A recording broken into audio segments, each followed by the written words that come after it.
This is To the Bar. Strength in every story. And now for today's show.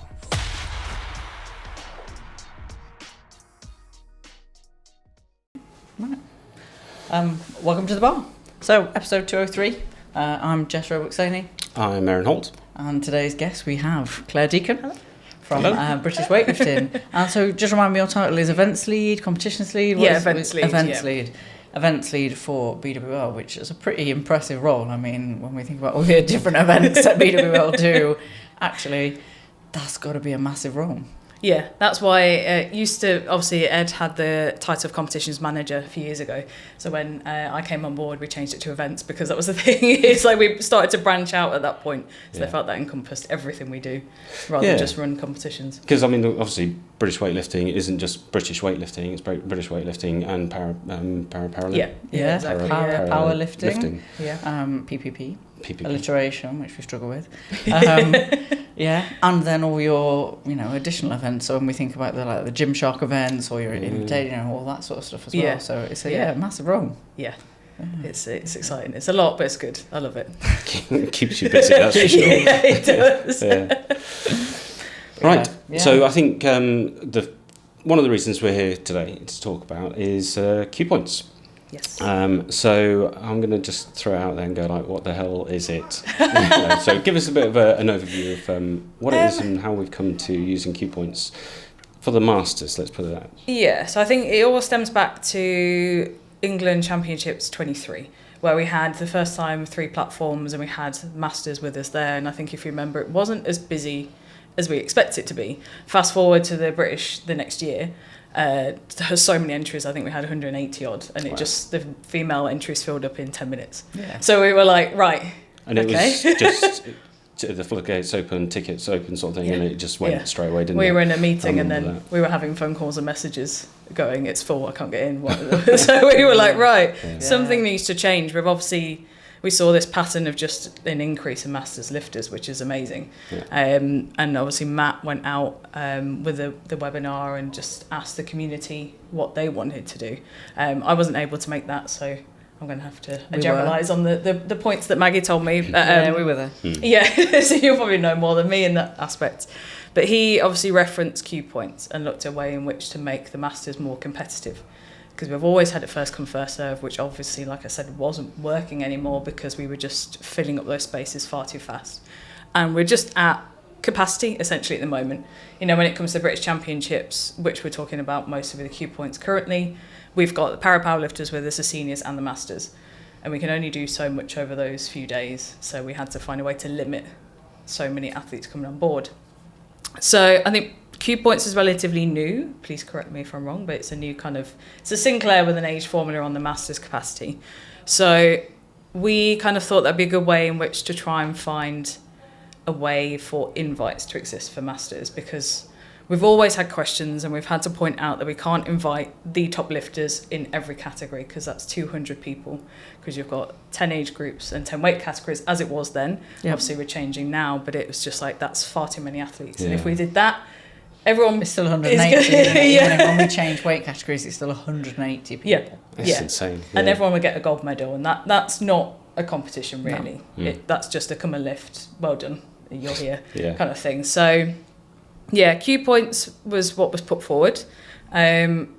Obviously, it's been interesting to try and turn that around. We are working still with Sport 8 to see if it's on there. But obviously, as most people know, we've gone to the Excel sheet at the moment to kind of show those cue points. But to make it competitive was basically the way behind it. And just so we could, like I say, give everyone a fair chance at getting on the platform at the British Championships, the biggest competition we have. Yeah. I think before we go into some of the questions we had around the cue points, I just want to pick up on something you said there about the Masters. So the first time the Masters were alongside the seniors was the English 2023, and we didn't see as many. And then obviously for the British, we saw this huge boom, which to me then speaks volumes to the move towards having working alongside the CrossFit events, essentially. Because the English 2023 was with Strength in FitFest. FitFest, right? the first year, So that was FitFest. So that's pretty awesome, really. That's almost, to me, I would take that as like a community endorsement for the fact that worked. Yeah. Which is something we often ask guests, what do you think to this change of including British weightlifting in Strength in Depth or Fit Fest at the NEC and mixing the two worlds, CrossFit and weightlifting. So it's really nice to hear that actually there was this massive boom after that initial Fit Fest combination. Yeah, I really like that. Yeah. I suppose that was kind of the guinea pig event for us as well, because that was the first time we'd done a big event there with them, with CrossFit, as you know, taking it away from the venues where we were by ourselves and we didn't have all that external noise and everything going on. So that was a really kind of stressful but fun competition to find out how everything was going to be perceived. And, you know, here we are now, 18 months later. Well, we're moving on to our fourth. British will be the fourth. Alongside NFG and SID. Yeah. So. Nice. Yep. So what's the general vibe? I mean, for most people that listen to the podcast, there might be a couple of sort of juniors or seniors that won't know, but there is a Masters WhatsApp chat. Yes. And so obviously there's often a lot of discussion in there when there's changes. So we've seen some of the feedback. A lot of it's been largely positive. There are a couple of questions, but more wider than that, what do you think the general response from the Masters has been towards a change to key points? I agree, positive. Yeah. Because that's the thing, it's always, whenever a change comes about, there's always going to be mixed opinions, and, you know, that's absolutely fine. Everyone has their own opinion, but we have to do what's best for the lifters, and this was the way we proceeded to go. So, yeah, it was nice to see a lot of the positive comments and, you know, people embracing the change. Yeah. Yeah, it's interesting, isn't it? Because when we first saw the sort of the changes, we had a sit down and we just sort of discussed it, and I was a bit on the fence. It wasn't that I needed convincing. It was more a case of I think I just needed to talk it through and to realise a couple of things. Yeah. I think for me it was always that thing of, you know, weightlifting is predominantly who lifts the heaviest in your age or weight category is the winner. Then all of a sudden, you know, I could lose out to someone that was much older lifting a lot less.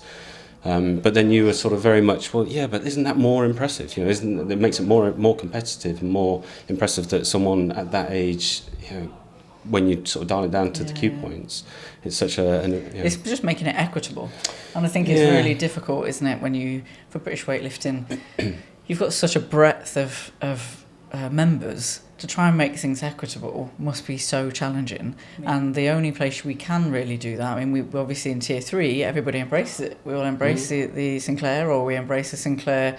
When we ran our comp at Atticus, we used the Sinclair with the MHF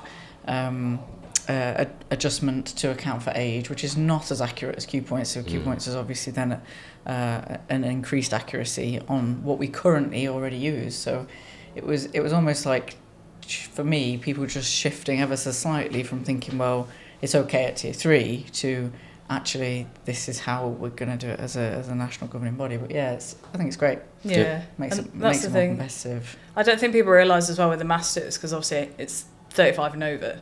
That covers a large demographic of the membership as well. So I looked into it when we first started exploring this, and I was like, that's 1,000 members pretty much. It was over 1,000. And the Q point sheet is 900 athletes that we have on there. Yeah. So 900 masters that have all competed at tier 3 within, and we've done the qualification period. So yeah, which is a lot. It is a lot of people. Yeah. Which again, I think is an amazing thing to point out, that 90% of your members of masters members are attending competition, because I'm a masters member and I haven't competed within that time frame. I could have done, but I haven't, because I'm just not inclined to, I suppose. It wouldn't bother me if I did, it wouldn't bother me if I didn't. I just that's, you know, I pay my membership, I'm part of BWL, but competing isn't necessarily something I'm doing at the minute. But the fact that 90% of masters do is pretty awesome. Yeah. So why wouldn't you want it to be competitive? If I heard like actually 90% of my peers are getting on a platform, it makes me a bit itchy to think, well, why am I not? Yeah, and it's one of those things, it's like we can only ever allow, like I say, a certain number of people in, and there had to be a way in which to restrict it. So I appreciate there's a very, very small percentage we're allowing at the British, hence why the Masters Opens have come alongside this as well, to give more standalone masters competitions for those people that aren't going to get to the British, but just, you know, want to lift, just want to go to tier 3 and just lift on a platform and have a bit of fun with weightlifting. So that's why they came along as well. Yeah. I mean, I think again, it's nice to see the spread in terms of when we first started the podcast, a lot of the feedback we were getting was it's sort of tier 3 or the British, and there's not really much in between. So obviously adding in all these extra elements is why you need an events lead, but also B, why you need to make stressed events lead. B, why you need to make the British more competitive, because so you should. I mean, this is the best of the best. If we're saying you are worthy of being on a British Championships platform, a national champion, then you should be, in my eyes, competitive enough to be there. So the Opens are great. That was the nail in the coffin for me. That I think we'd been at Bangor, hadn't we, for the British Masters, the other British Masters, and the fact that we were seeing people in one person in their category just walking away with the gold, which is fine. I mean, not to take it away from them, they've done all the work and turned up to the event, but it must be. It's difficult, isn't it? Because you're not really competing against anyone. You haven't won a medal. You've achieved a medal by turning up. And that's where a lot of the positive feedback's come from, hasn't it? It's come from people going, "Ooh, now I want to be in that." I mean, the first thing that when I started replying in the WhatsApp chat, the first thing that made me smile was the guy who replied and said, "I'm going to be refreshing that league table every week now." So I thought, that's what it should be like. It should be, where am I on that table? Yeah. How much do I need to put on to get into that top 7? Yep. That is a competitive Masters mindset. That's a shift to, I am a competitive athlete, rather than I weightlift and occasionally I do it in front of an audience and come away with a medal. Yeah, and I'm just going to wait for that date of that competition to open and then jump in. Yeah, and that's why we had to get the Q points sheet out so fast, so people had all this chance to to get up there, it and they can see. And it was great because it was a very fast turnaround for the team. Even our lovely Matthew Curtin, CEO, he was copying and pasting people into it because myself and Maggie and Ed, we're kind of right in the middle. We've done 3 competitions in 6.5 weeks essentially. So and then we're having to do all the weight changes and things as well. So it was just like, right, we're going to pull together as a team. So Matt was helping out, we had Tara as well helping out, and everyone was just like, right, we'll get this spreadsheet done. And it is there. So we are updating it. Just bear with us if it's your results aren't on straight away. We'll try and get them every month is what we're doing. And it's worth everyone remembering that it's a manual process to pull all that data across and stick it on that spreadsheet until we can get Sport AT sorted out. Hopefully, but at least we know the sheet's working. I was so scared when I pressed go live and put it on the website. I was never been so nervous for posting on our website before, but I'm glad to see it's okay. It looks great. And the video on the how-to as well. I clicked on that yesterday. I was thanks. Is that you? We were just like, we'll do a little video on how to use it and lock it so people can't change things as well. But the other thing I want to point out just there though is the five sort of people that you listed as helping out, and probably weren't the only 5, but is like a third of British weightlifting. Like you're a tiny national governing body, and I think sometimes we would all do well to remember how small a team of paid people you are. So when you say we've done 6 comps, where we are because there's going to be a comp, we're moving, you're already planning for the British, there's so much going on. So all these things for a very small team. 3 people in events. It's insane. Yeah.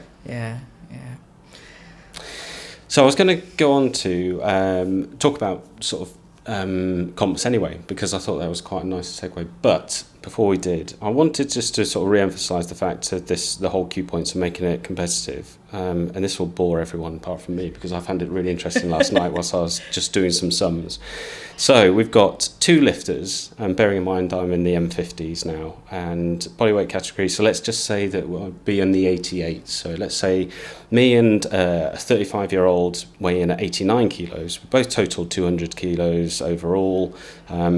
I would get 311.2 and he would get 262.5. So I'll walk away as the winner.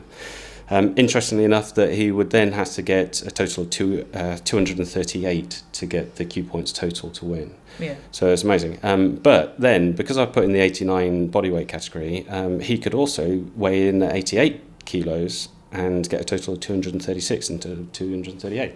So it's really interesting. I find it amazing that not only, and we've seen a shift now, I've had people sort of contacting me about, wait a minute, I don't have to cut to get into my weight class. I can actually be at the lower end of my weight class. So everyone is now, rather than sort of limiting their sort of intake, sort of getting going into the weigh-in. It's like, well, maybe I could just sneak into the next one up and be at the bottom. So everyone's going to be at the bottom of the weight category. So it's going to be interesting because obviously when it comes to British, we don't know ultimately how it's going to work and flow. Yeah. Because it's the first time we've done it, and kind of referencing how we decided to categorise everything as well. Because once we went Q points, we're like, brilliant. But then how did we put everyone into groups? Do we just go with the age group still?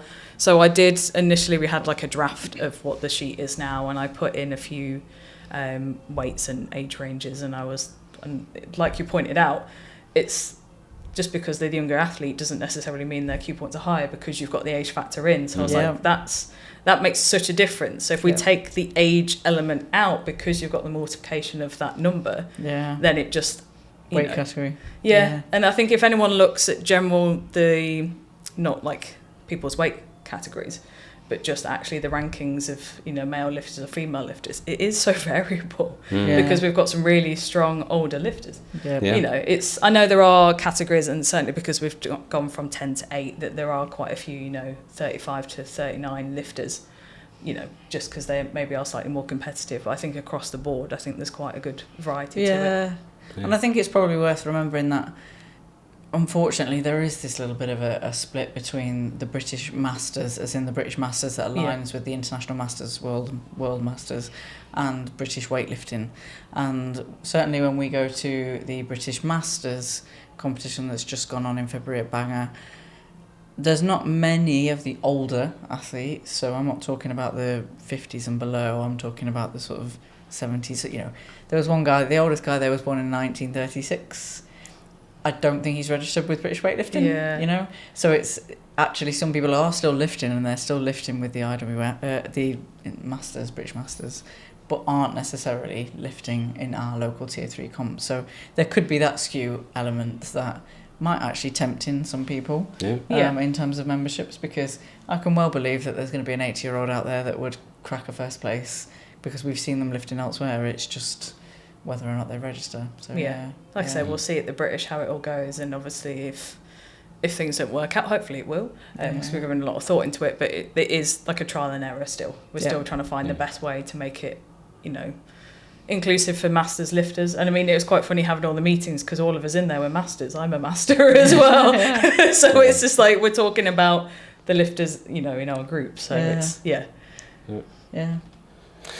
Yeah, very interesting. Can't wait to see it, really. And I think, sort of touching back on the competitions we were talking about earlier, that I think one of the questions I had really was about the sort of the financial aspect of it, and do BWL make a profit from them, or is it really run at a loss? I mean, I think it's ask how much, but it's Maggie's job to look after all the budgets and stuff, so I never know the ins and outs. I'm on the ground kind of I'm like, what about this idea, what about this? So it's I don't know the exact answer to that, but I think generally events just don't make money. I mean there may be variations to that, but the idea general, is it's not an income generator, the competitions. No, I may be wrong, and I may well, I think so I think when we looked back at one of our first major comps together, when we were started off with To the Bar, was the British at Manchester. It was a spectacular event.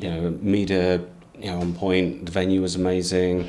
Huge screen in front of but it was incredible when you walked in at Manchester, wasn't really it? impressive. Really incredible. It's just that really long walk down there when I had to keep going back to the front desk, and I was like running up and down. But when you turn that corner and you saw the main platform, I mean, I remember I got the same sort of feeling as when we walked into the Olympics at Paris. That like, wow, this is incredible. An auditorium for weightlifting. But then, we'd turn around and look at the crowd, and there weren't, compared to what we see now, it wasn't, it was quite clear that wasn't going to be, they're generating a shed load of money from this. And so when we think about the Masters and, some of the comments about that, let's have our own individual competition, I think it's probably a good reason as to why you're not, because one, your calendar's packed full of competitions as well, but I guess throwing another one in, the costs that it would. There's always other things, and I was saying we're a team of 3, and Ed now works part-time, so it's like there's only me and Maggie full-time. It's like I said, calendar's packed because we've taken on 3 extra Masters comps this year. We've got the regionals, we've got the adaptive, we've got, as well as our regular roster. So it's then adding in another comp it doesn't sound much. It's like, oh yeah, one more, but it's one more that it takes a whole process, you know, and we'll talk about the process and how much it takes to put a comp on. It's just it's a lot. But yeah, financially as well, it's, you know, sport in the UK isn't massively financially led. Like, you know, we have certain funding and things, but at the end of the day, we put our comps on for the lifters. Yep. Yeah. And as Ed puts it very well, it's like we're the face of the sport. That's what you come to see, is someone lift on a platform. Yeah. You know, there's everything that goes with it, and you know, we cover so many areas. All my colleagues do an amazing job in education, and you know, all the things we're doing with the Club Cup and all the work Hannah's done over the years. There's loads of stuff to it, but you know, people look to the Olympics, people look to Commonwealth Games, they look to see people on a platform. So yeah. But I think it's just, we ask questions like that because for us personally, as we've gotten closer relationships with you guys, as we've done things like the podcast, or we've sort of snuck up to Matt to asking questions and things, the more you learn about it, the more you really start to, not that we didn't respect you before, but you start to really respect actually what British weightlifting is. And I think it's really easy as an athlete to turn up to your local gym and train and then expect more and more and more without ever really having to think about whether or not British weightlifting gets funding or whether or not a competition makes money. Or it's easy to assume that British weightlifting is just rolling in all this extra cash, and you could quite easily put on an open here or an open there, or you know, why can't we use this venue and why can't we use that venue, without thinking about things like, well, then just take the venues for example, UCAD, can we drop a bar there, all the different things that must have to go into planning a competition. I don't think I thought about any of that until we started the podcast. And some of it I still didn't think about until we did our own competition. I still wouldn't have thought about. So it's an interesting one to ask, even if it's just a general answer, which I know we've asked Matt before about the finances, and he sort of said, you know, competitions is not where we're making money. It's just something for people, I imagine. It's quite an interesting one. You know? Yeah.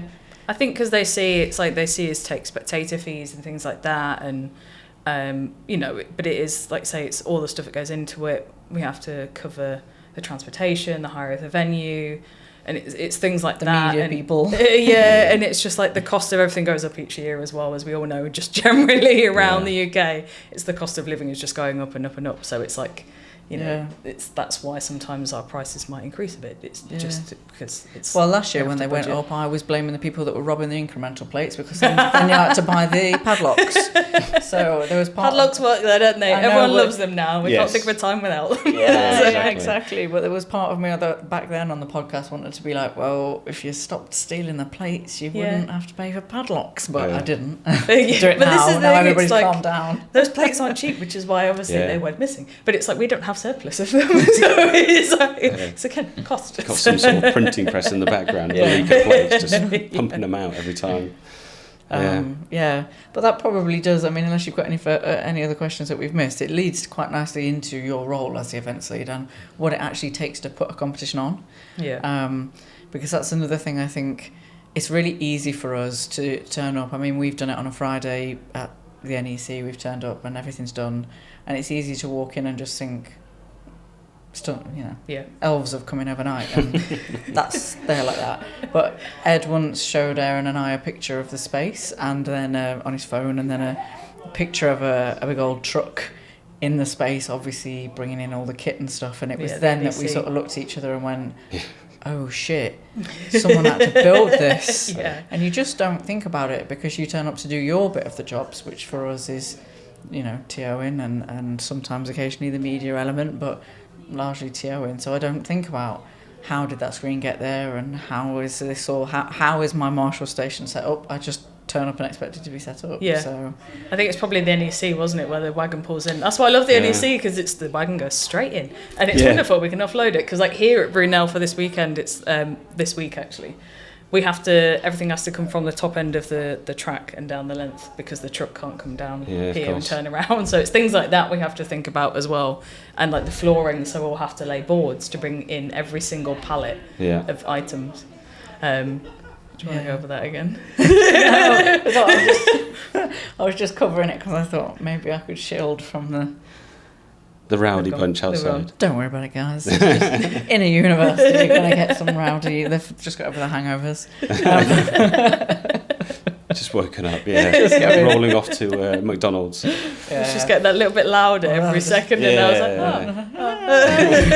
like, I don't really know where we could go back to. We just leave it in. Yeah. People know what it's like. We're in Brunel. Yeah. So it's a lot. It's a lot when you think about it in terms of just putting a competition together. Yeah, so I mean, as you said, when Ed showed us that picture, I mean, the NEC is literally just a massive warehouse, blank space, isn't it? And how do you plan for that? Because not only have you got, how you configure the warm-up area or the platforms, the seating, but then you've got, is it you're given a small area or an area to work with? Yeah, and so plan it out? Everything starts probably about 7 or 6 months before I actually arrive. So we were even sometimes talking in December, especially in terms of the qualification process, because all of that has to go through a lot of variations, a lot of backs and forwards. And certainly this year with the weight class changes, there's been a lot more that's had to go into it to think about where everyone sits and how many we bring in, because we couldn't just look at what we did last year and amend. So obviously working now with NFG and Strength in Depth. Like I say, it's the 4th version we've done with them now, so we kind of work really well with them and we know what to expect. So it is obviously naturally their competition that we're a part of. So this year will be the same as last year, which is their SID Championships, and then we'll obviously have our British Champs. So they kind of give us the floor space, because obviously they need to sort out their vendors and things like that, and they have like 3 arenas and things. So we're given a floor space, but there are so many tiny things to think about. I was saying to you when we were having a chat the other day, it's like that's our floor space, but then we have to think about, right, where are our platforms going to go? And we have things like a pillar in the way, and then there's like a door, gotcha. so we have to leave so much space in front of that door, and we obviously can't put a warm-up platform right where the pillar is, because that's not ideal. And then I'm sure everyone will be aware of Alan March that do all the production with us. They've been with us for a number of years, so we're now looking at the projectors and the screens we've had previously. We need to think about where that is in relation to the platform, where the projector sits, where the screen sits. So I've had to make sure there's space for that. And that's just the floor plan alone. All those things we have to think about. And there will always be so many variations of a document, even like that will go backs and forwards between everyone. And that's just one element to it. I was going to say, to add on to that, for anybody who doesn't necessarily cross the line of athlete into any other role, you have then also got to organise TO break room, UCAD room, bathroom that's only for UCAD, weigh-in rooms. So there's all these additional elements that add on to space, which I think again is not something, until Maggie had said to me, we can only ever use venues that have a bathroom within a certain amount of feet on, I can't remember what she said, but there has to be a bathroom that can be used solely for UCAD in case they turn up. And even if they don't turn up, it has to have a sign on the door that said UCAD only. I never thought about that, but why would I have done? So all of a sudden then immediately certain venues are out, because if they only had one bathroom, you couldn't guarantee it could only be used for UCAD. So it was an interesting thought process, but the idea that you're planning 6-7 months in advance whilst also running other competitions alongside that, it's a lot for 2.5 people. Because that'll be the thing. We'll start talking about the British, and then, as you know, the England age groups is very much at the start of the year. So obviously that has to even start happening before the Christmas break. And we need to make sure everything's in place when we come back, because quite often we've come straight back into the year and things have been open, entries on Sport 18, things like that. But like you're saying, with the number of venues we can go to, flooring is a big thing as well. I think not a lot of people think about how big an impact the flooring can make. And actually, if we need to bring boards, so if it's like a really padded flooring, and Ed will probably correct me if I'm wrong, because he's our logistics lead and the go-to man, it's like that flooring needs to take obviously sometimes 200 odd kilos. So we need to think about the heaviest weights being lifted. If that floor isn't going to take that weight and there's a risk of damaging it, we can't go to that venue. So our first comp Atticus, we realised that ourselves, because where we had our platform was on the CrossFit side of the gym, and if we dropped the Eleiko plates on that side, we would have avoided their warranty, whether they got damaged or not, because they had been used on flooring that wasn't over 7mm thick, I think it needs to be, or somebody will correct me because I'm sure that's wrong. But there's 7.5. But again, with the Gymshark one, you think you have to have the drop pads because it's not flooring that's made for. So it's a lot, but one of the other things that I always think is incredible about your role specifically is when I think about my favourite position, so Marshall's table, and I think about owls and the IT and 3 platforms and running all of that, and the fact that, there's technical glitches I will point out at everybody's competition. I would love for somebody to contact me. Happened at the Olympics, so I would like to point that out. Exactly. It happened whilst we were at the Olympics. But I would love for anybody from a tier 3 comp to contact me and say that they had a perfect, technical free comp. None of us do. Yeah. But when there is a technical issue, it's you. Yeah. Only you. Yeah. And I sort of wanted to bring that up so that people could maybe keep that in as a reality, because they don't know. So, if people don't know and there's a crowd of 2,000 people thinking, why is this taking so long? It's maybe helpful to know that all of that 3 you, platforms, right? 1 person running around, everyone's just saying, can I just... 1 second. Suggesting, have you tried turning off and turning it back on again? It's interesting. I think a lot of people will know me from sheer just running between platforms. Certainly when we did the English at 23 and there were the other end, I did so much running across that Roebuck room and like leaping over plates. But it's one of the, I've just always been a tech person. I'm a nerd. I'm a big gamer, and our house is just decked out of lots of gadgets, robot vacuum cleaners, the lot. So it actually started, it was BUCS 2 years ago when I first started to look at the OWL system, and Christian introduced it to British Weightlifting. It went from there, and then here we are now, like so with all the advancements. But we try to teach the staff, but because competition setups are so tight, and we'll be here tomorrow from 9 a.m. till hopefully 6, but sometimes we've been here 8 or 9 p.m. in the evening, so 12-hour days. Sometimes it can take to set up a comp. We just don't have the time to teach the staff. And then because our day jobs are so busy, I don't have time to always sit down and go over things with them. So, and I'll give him a shout out, although you know his name better than me. Is Jean-Francois Lemon, who actually created the software. It's free and it is constantly updating. So actually you could train the staff, or every time we sit down to use it, something is slightly different. So there is, there's a lot in terms of training. You could probably do training every week, but it is pretty epic, because I remember when we were using the IWS, you did an England age groups, and we used the IWF's system. And what is that guy's name? Begins with a Z. We saw him at the Olympics. Zoltan. Zoltan. Oh yeah, that guy's great. But he was like some kind of wizard, because that's his whole job is with the IWF to go around and run the IWF software for competitions at every country, everywhere it is. But that is his entire life, is that software. And I actually still prefer owls. Sorry, Zoltan. I do still prefer owls. It's so much better. But it is free and constantly evolving, so obviously there's then always change, isn't there? Yeah, so I have to test it, obviously I have to upload everyone onto a system, and now when we've got 184 lifters, we're averaging kind of 300 at the British. That takes me like 2 or 3 hours to upload everyone onto the system, and then I test it, and like you were saying, that Zoltan's job is just the system. Yep. His whole job. That's a very small part of my job as the system. And then obviously, as you pointed out as well, on the Marshall's table, we have the live feed now. Which I love. Please don't ever take that away.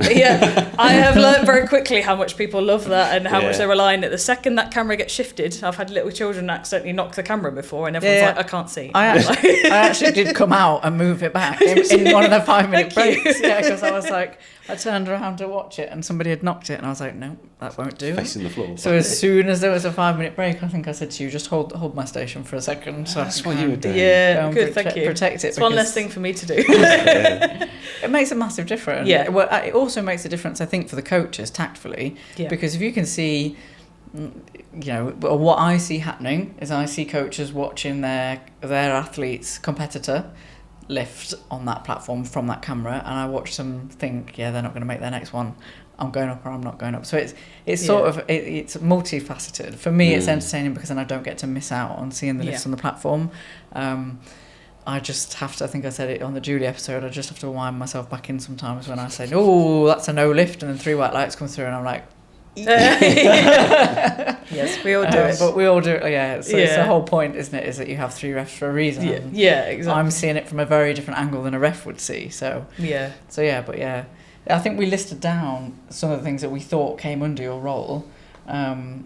Just to point out, I mean, these are the things that I wrote down. So I'll just go yes or no. So, like, obviously part of setup of the competition and takedown. So, like you were saying, setting it up, platforms, getting the plates out, warm-up areas, maps, all of that stuff. The competition calendar across the year, including adding in any of these extra events that pop up as they do. Or Matt, as much as I love him, his lovely, crazy ideas. I've got a great idea. Yeah. Let's run five events consecutively. Slotting things into the calendar randomly. Venue coordination, so if you were going to do something new, so like the Gymshark, coordinating with the new venues. Site visits as well, to throw that in there as well. Me and Ed have done site visits as well. So to check out a venue. For next year. So the IT owls, making sure that's all running, which now is then also going to include this lovely league table for the Masters with the Q points.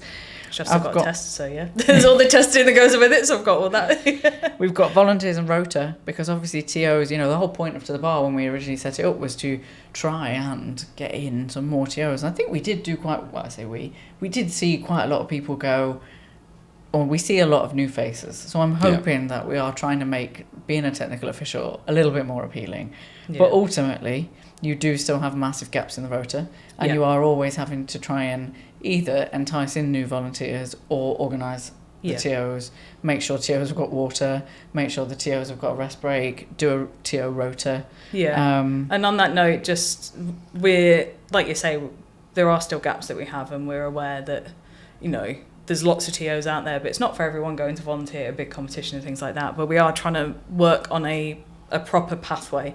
I've been saying it for ages. I've had conversations with many people, but it's just one of those that unfortunately we don't have capacity to look at yet. But it's on there. We're trying to improve volunteer engagement, experience, and all of that, just so people know.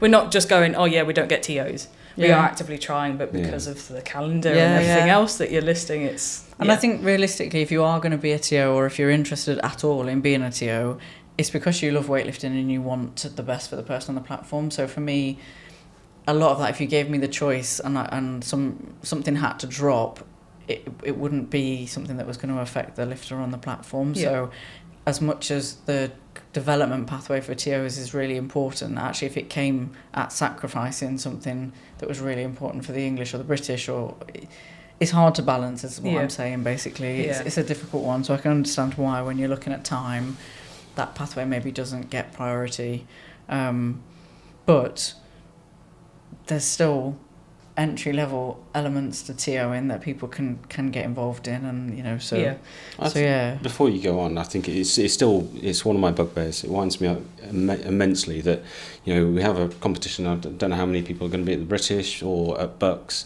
but the competition only runs because of you, but also because of the volunteers that are surround that. And if no TOs turn up, you're not going to get a competition, or it will just be a very ungovernable competition and everyone's going to be pressing out. Yeah. And we now have it as well that a lot of the staff are TOs. Because we used to always turn up, as people know 2-3 years ago, it's always been British Weightlifting staff that run the front desk and things like that as well.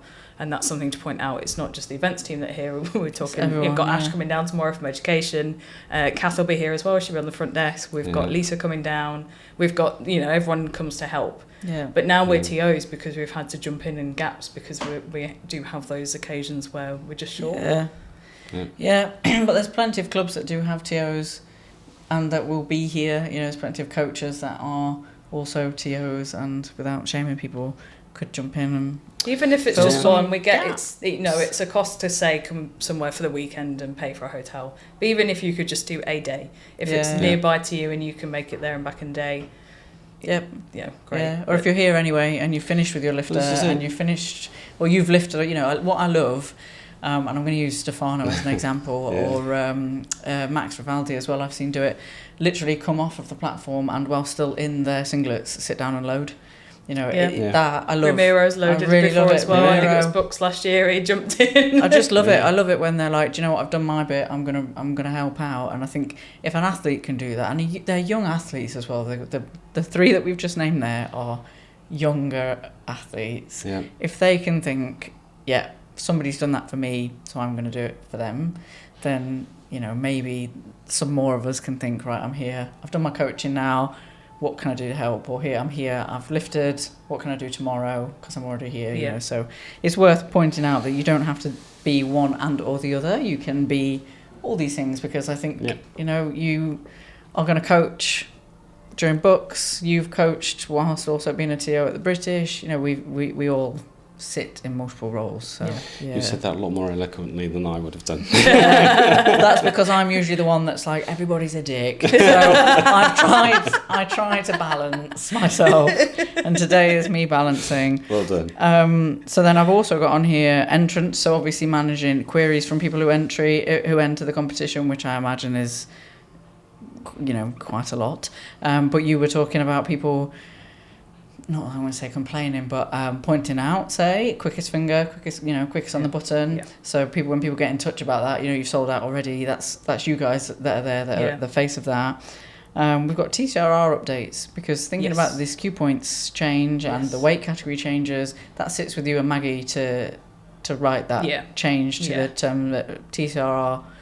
Oh God, I should know what TCRR stands for. Technical rules. Thank you. Technical rules and regulations. Someone's failing their IWF exam. Terms, conditions, rules. I don't know. I know I follow them, but I'd forgotten the acronym. Yeah, so that's you. And they're the main things that I've got down. Yeah. I say that's it.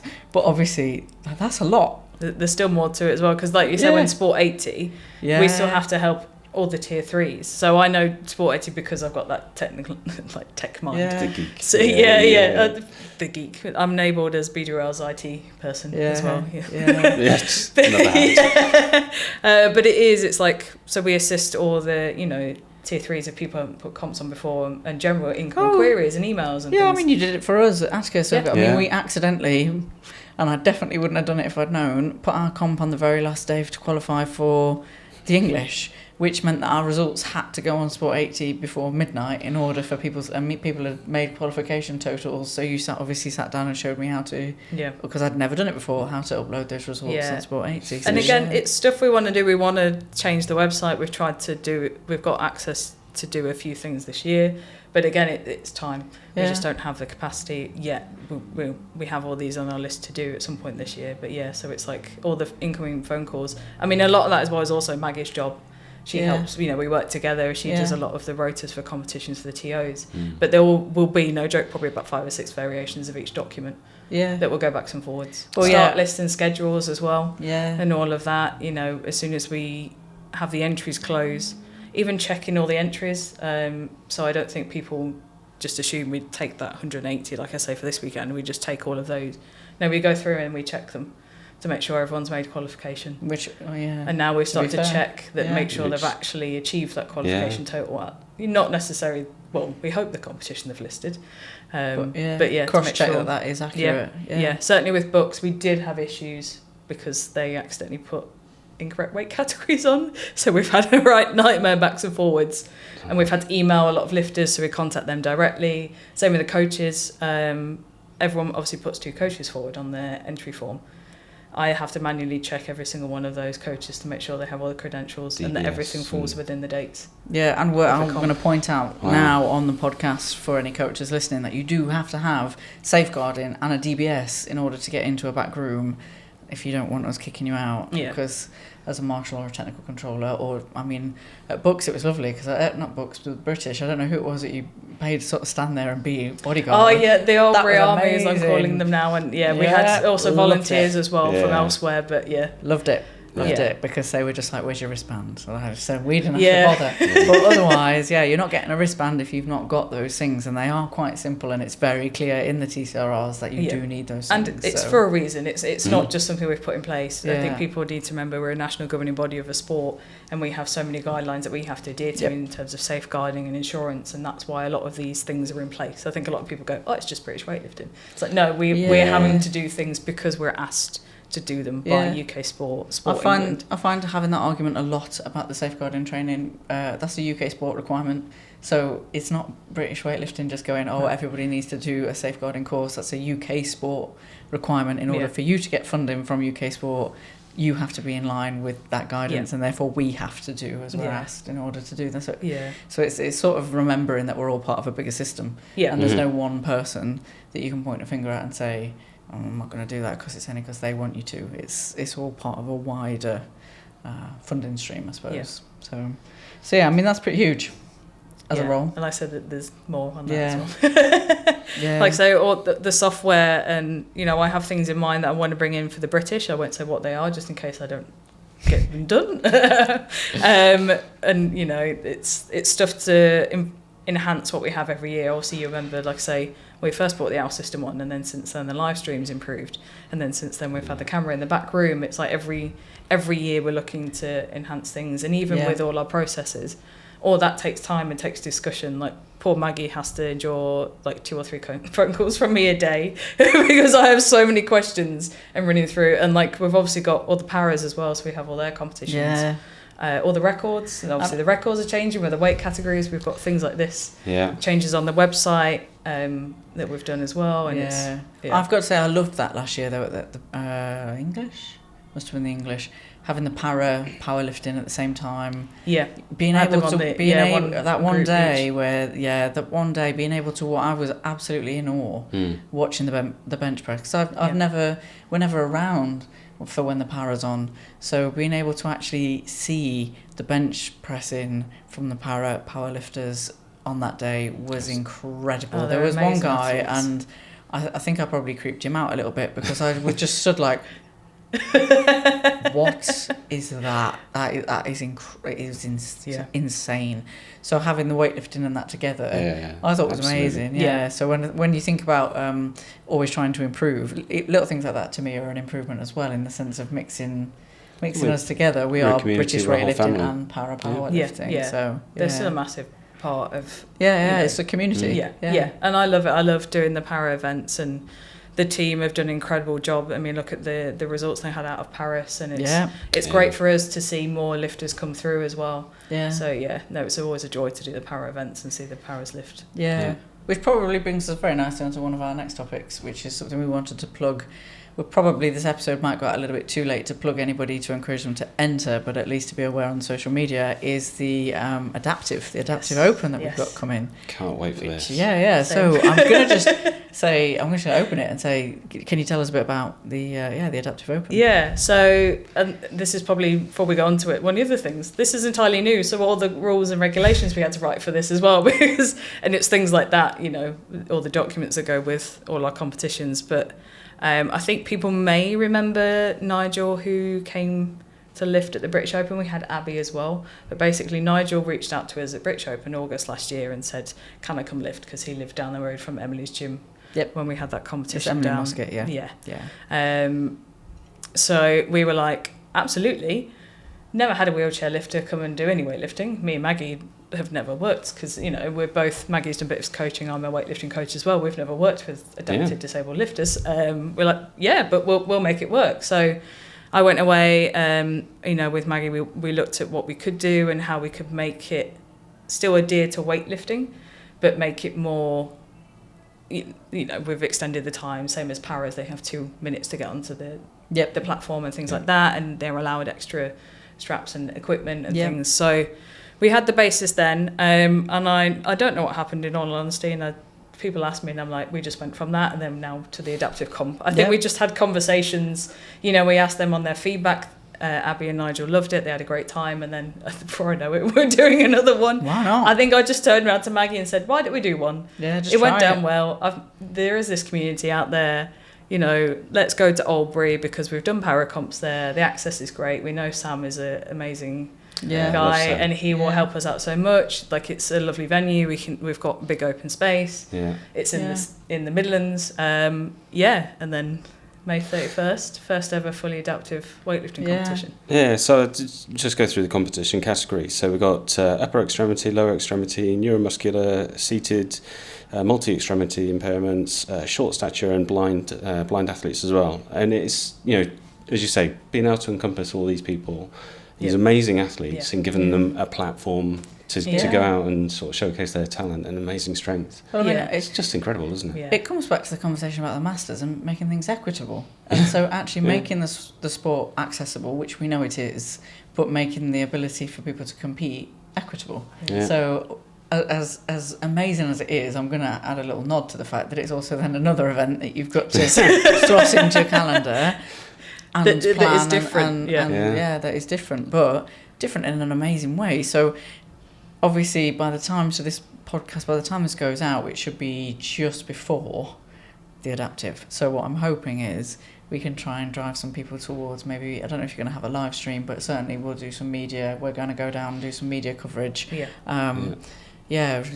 Drive some viewers, because I think it's pretty amazing. It's a massive step forward for British weightlifting to sort of open its arms and say, let's figure this out. Because there's a community of lifters and we're not providing for them right now, so let's figure out how we do that. Yeah, I mean, I think there was a guy that I saw on Instagram who was a blind athlete, led onto the platform, I'm not going to advise anyone to go and try this, because you probably end up under the bar, in a very uncomfortable position. But going out and snatching, I can't remember what he snatched, but 50, 60 kilos. Yeah. Blind, the balance and the ability to be able to trust yourself in that motion is incredible. So I can't wait to see it, and I can't wait to I'm really excited. Jaw dropping and be in awe of them all. And it's been wonderful to get to meet so many people in the community. So Nigel has he runs CrossFit events, adapts CrossFit events under WodAptive, and Craig, who's also helped write a lot of the guidance and be a massive input. He has a gym called Holt Movement, and he works with a lot of disabled athletes. So both of them being on board, and they're very kindly invited me to some of their events to publicise what we're doing. It's just been amazing to meet, all these amazing athletes that lift good weights. Not that you think that they wouldn't, but they just have this. They find a way around it, essentially. Exactly. So there's a guy I was following on Instagram, and I actually saw him in person at the Gymshark event. And I was following him because he was clean and jerking, and he has one leg. And I saw him at the Gymshark, and I was like, oh, he's some kind of Instagram legend to me, because I'm watching him snatch and clean and jerk on one leg and thinking, how? Is that Tyler? This is Tyler. This is incredible. And then seeing him in person was just, cherry on top is to think, good for you, and also good for BWL for sort of opening their arms to that. So hopefully he will come and lift. I hope so. Reach out to him. His story is really interesting, is because I think he gets asked, why don't you wear a prosthetic limb? And he's like, well, I've tried all the different types, just not for me. And so he's on crutches with one leg, and then just goes out and just but then clean and jerks with that. There's a brilliant video. I encourage anyone to watch it of someone's reaction behind. I've seen it. I've seen when it. he's doing the clean and jerk. I said that to him. I was like, that video has got so many views. He's like, it's the way she says, when I thought he was going to deadlift it, is what it says, and then he clean and jerks it, and you're just like, that's exactly what my reaction would have been. Amazing in real life. Just so much again for the community. And really open, I found, to just asking and answering questions, and because it is an amazing feat to do that. I'm not sure if I would have the get up and go to really put myself through that. And so good for them. Well, this is the thing as well. It's all these athletes were weightlifting before we announced there was a weightlifting competition. And this was one of the hardest things to do. There was no real guidance out there at all, other than kind of what the CrossFit space has done, because they've got that pathway for disabled athletes there. But in terms of weightlifting, isn't really a lot. Even internationally. And I had conversations at the WodAptive event with an international coach, and she was like, I've got athletes with Down syndrome that weightlift. I'd love to bring them over. I don't think she's made it happen, unfortunately, just because timing didn't work. There are these athletes out there. But we just had to bring something together. So again, it's a trial and error. We're going to do it and see how it goes. Everything is very much open and broad, because we didn't want to restrict those athletes we wanted to see should who would be turn accessible. up. Yeah. Just like we Make did with the British, we left it very open for them, Yep. and we were like, this is what we're going to advise you to do. You go and lift. Make it as accessible as possible, and then narrow it down as you go. Like at the minute, all we want to do really is create the space and say, actually, you haven't. We as a sport haven't been accessible to you in terms of competition. Obviously, you've already been doing it, so we're going to make it as broad as possible to make it accessible, and then go from there. I think it's fantastic. Yeah. So 31st of May. At Oldbury Academy in Birmingham. Yeah. Get there because it's going to be awesome. And if you can't get there, watch the live stream and or social media because it sounds great. Yeah. So I mean, as we've had the little volume interruptions and we've referenced a couple of times. We are recording here. We're actually in the British Weightlifting office at the IAC at Brunel University. Yes, hence the... if you could tell, if you can't tell. The amount of times we've been in here and I've tried to figure out how I could walk out with one of these up my top. But they're a little bit bulky. The Team GB Adidas one, Great Britain. There you go. That's signed on the other side by Sarah Davies, that one, I think. Yeah. Is it that one? One of the... Yeah, I think that one is signed by Sarah Davies, yeah. It's singlets if people are just listening rather than... I can't see. So, There's lots of Team GB, Team England singlets everywhere. It's Christian's office, so, it's... Yeah. I mean, there's also directly behind Claire's head every single pass that Christian's had. Oh, I did not notice those. Everywhere he's been. So there's the Birmingham Commonwealth, there's the England's one. 2022 Junior World Champs. Yeah.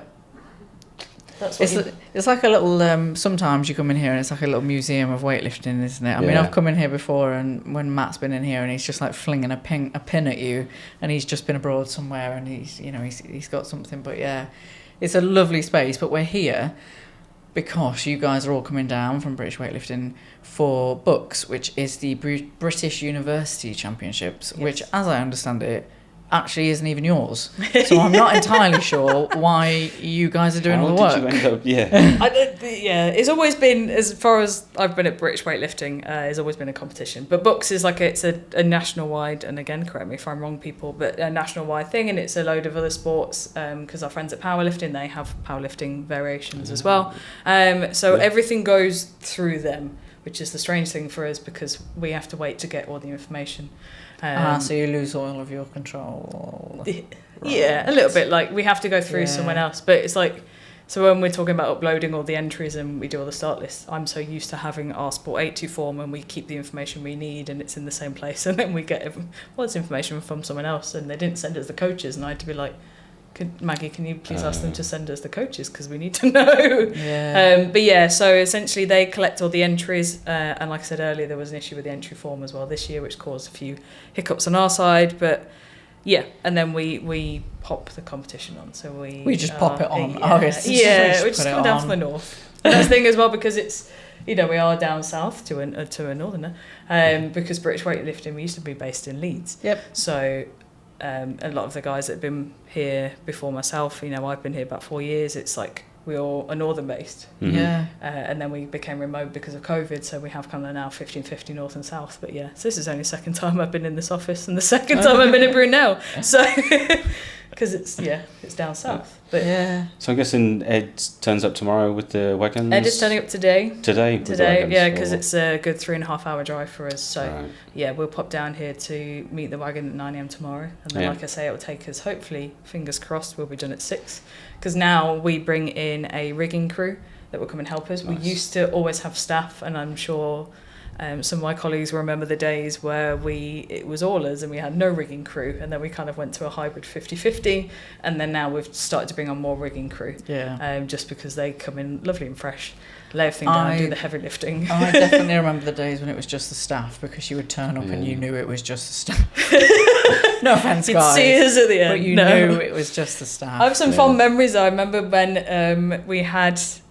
I believe it was the British, it actually could have been the English at Derby, and we had this amazing team of people come and help us stay, which involved Emily Campbell, and then I think it was one of Matt's early competitions, I believe, and we had loads of Domino's pizzas, and there was just this lovely army of British weightlifting and all these lifters as well, so there's fond memories, but I think people have to appreciate, our competition days are 12-14 hours, we're here pretty much from 6:30 before the 7 o'clock weigh-in till we're done, which is 7, 8, sometimes 9, depending on what happens. And then we're having to take everything down and pack it away. So as you can imagine, we're quite tired. So now when we have the rigging crew, and also as well, we're bringing in colleagues that don't work in events.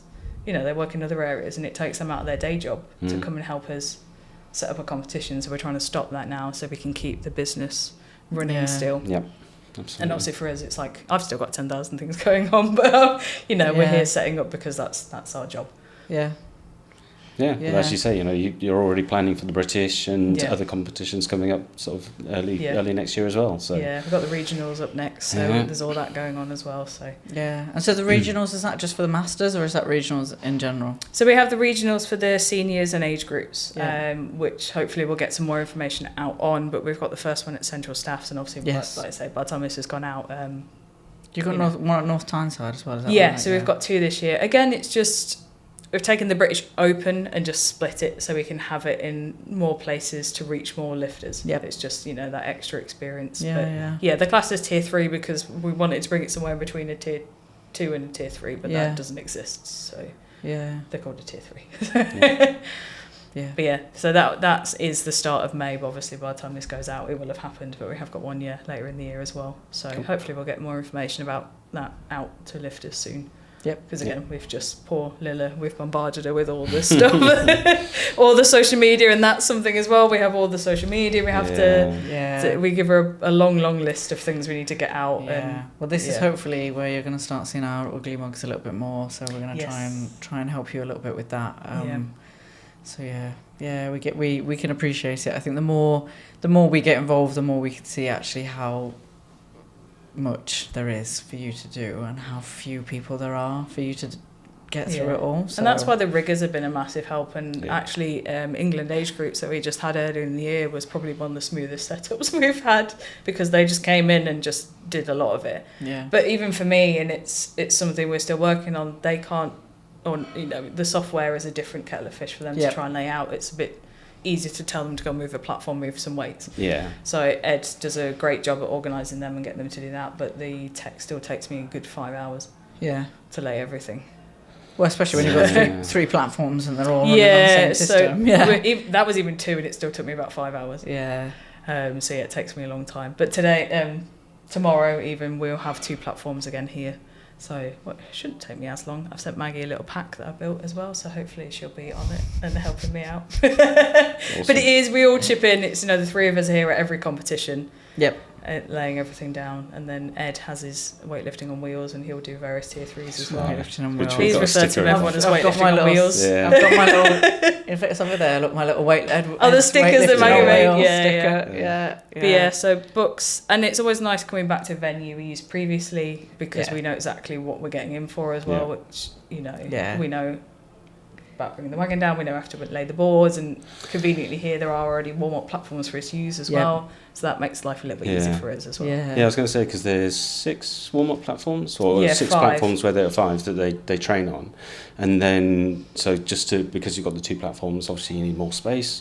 So to the left of that, you put down boards and then platforms. So we'll have the extra 2. So it's always now where we can is 7 per platform.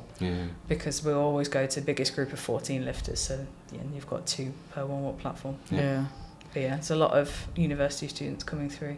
And they can just come from they can just come from any uni really that's got a registered weightlifting club, right? Or that doesn't even have to be. It's to do with BUCS, and this is where we're not quite sure. So they don't have to be BWL registered, No. So for example, as I coach at Leeds Uni in the Barbell Society there, we're not a club, and again that's something I've spoken to Hannah about, because it's difficult for a university to become a club. There are some, but a small number, just because from my experience, it's the way they run. They're not there all year and things like that. So, I think as long as they've got that connection somehow with BUCS, and I don't know, anyone can enter. But universities are a whole different thing, aren't they? When they have societies and all that, so long as they figure it out. And but it's great to see. Like when I was at uni, these things didn't exist, and then knowing the guys that I have met through Leeds, it's there's some good athletes, and we'll see that on Thursday and Friday.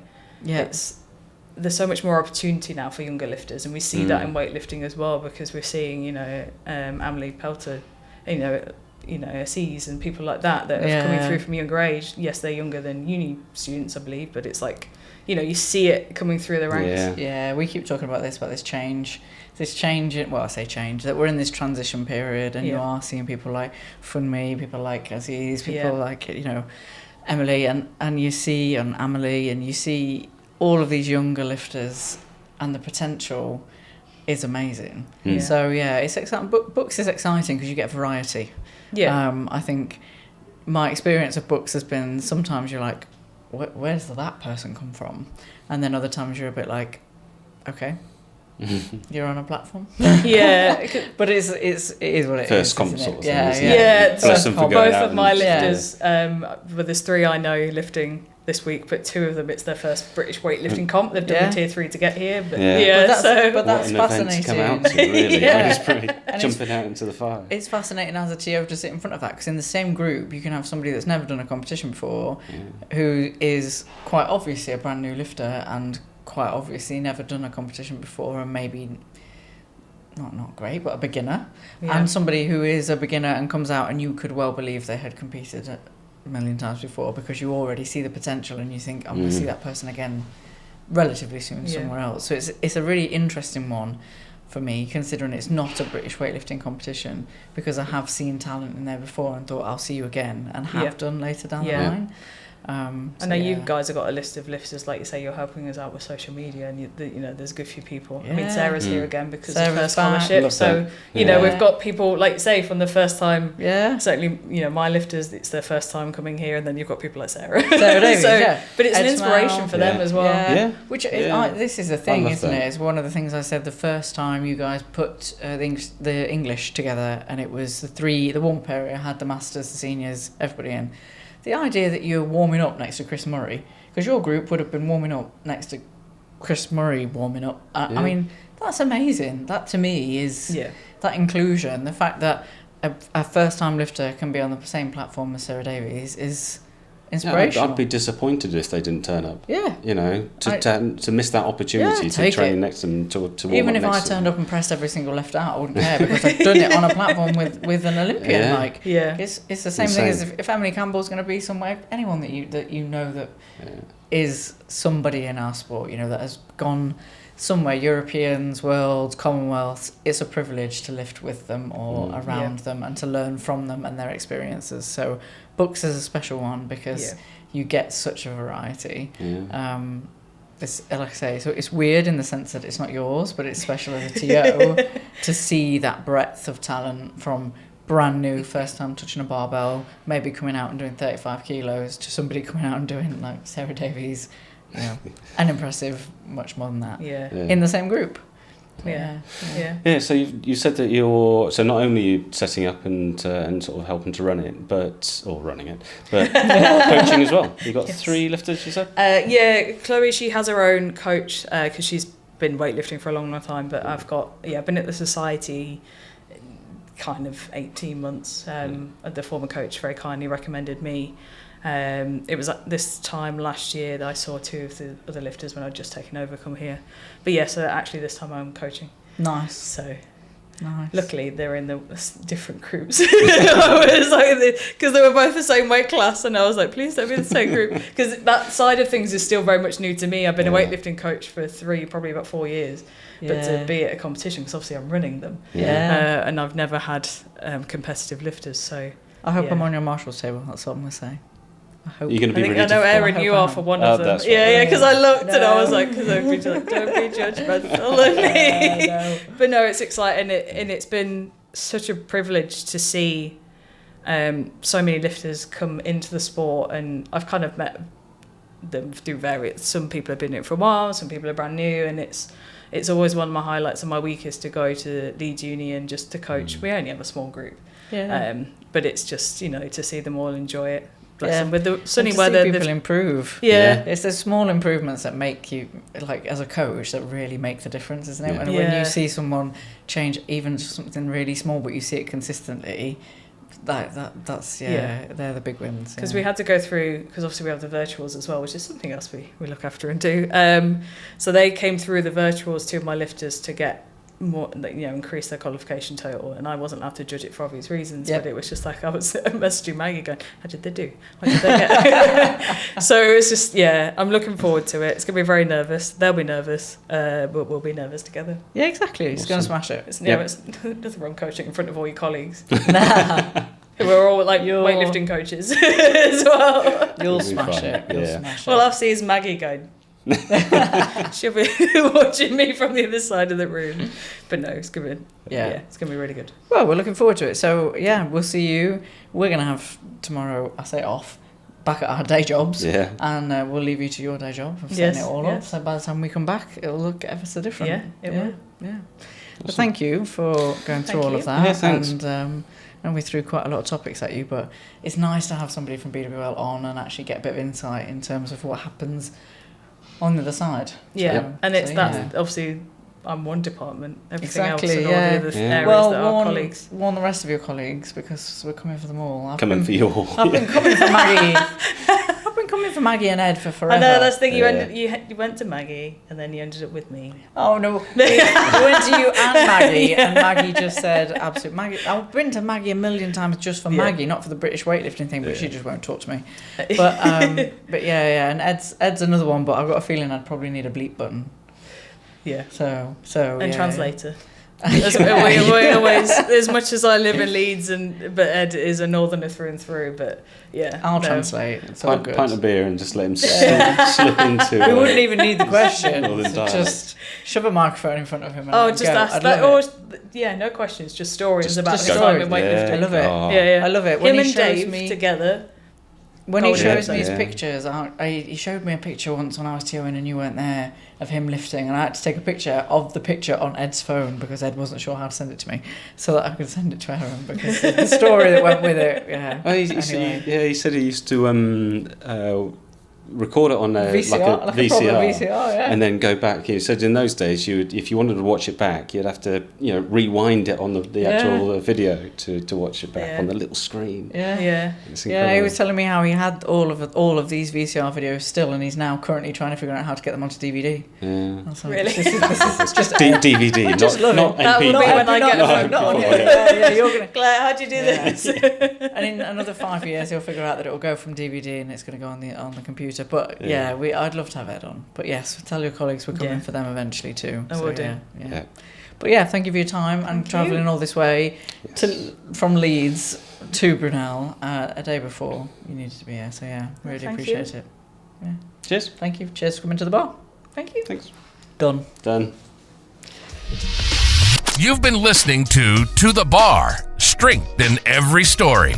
Thanks so much for listening. We're so happy to have you as a member of our community. We have a passion for weightlifting, but we also have an insatiable curiosity about everyone's story. We hope you've enjoyed the show.